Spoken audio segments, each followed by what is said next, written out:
Quick episode recap. Strong warriors start to gather as the Bushin Festival is about to begin. Sid sees it as a potential mob event and wants to participate. It's his chance to act weak, but defeat strong opponents and shock the crowd. He visits Gamma to ask for her aid in his disguise, and she complies, but not before she falls on her face. She applies a new slime product created by Ada that conceals his face and asks him to pick an appearance from their selection of dead people. Sid wants to look weak, so Gamma suggests Mudane Mann, a lowly noble knight with no skill that died an unremarkable death. A blaringly loud machine runs to help the process as the girls watch with glee. He now looks like an underfed, sleep-deprived man.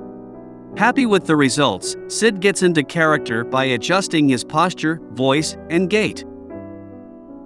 Gamma comments that these aspects reflect how a person uses their body, and further praises him.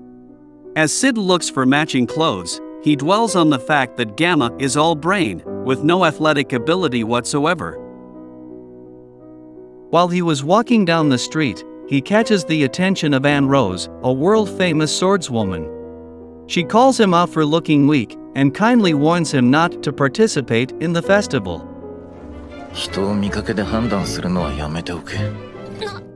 Just as he walks away, he is called out again by Quentin, a buff man who doesn't know what he's getting into.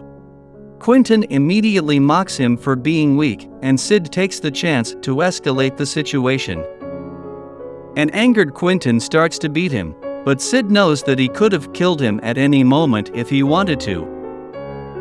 And Rose steps in after she felt he was beaten enough, as she wanted him to learn how dangerous the festival is, and didn't want him to injure himself more. Tough love. She is surprised to find that he wasn't hurt in the slightest, and feeling there's more to him than meets the eye, she introduces herself. As Sid lines up to apply for the festival, he praises himself for maintaining a good act, and gets excited thinking about his future performance.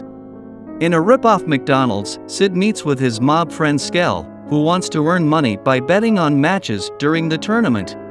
Skell reveals the match favorites, and asks for some funding, to which Sid quickly distracts him with a souvenir, and dips. After he leaves, Rose coincidentally bumps into him and recollects her memory of enjoying eating at the same restaurant with Alexia and Natsume.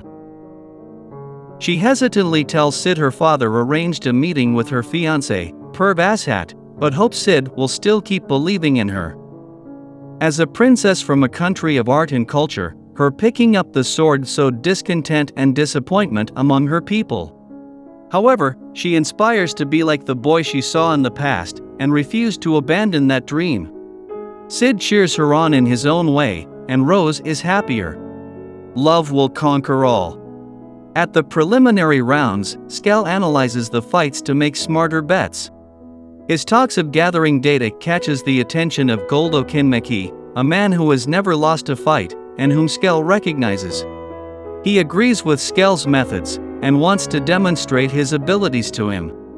Sid states he needs to take a dump and leaves. In the next match between Gonzalez versus Mudane Mann, Goldo shares his analysis of their fighting potential through power levels. He declares Gonzalez's power level as 1,364, while Mudane Mann is a measly 33. He predicts the match to be over in a second, and he was right, just that the winner was Mudane Mann, not Gonzalez.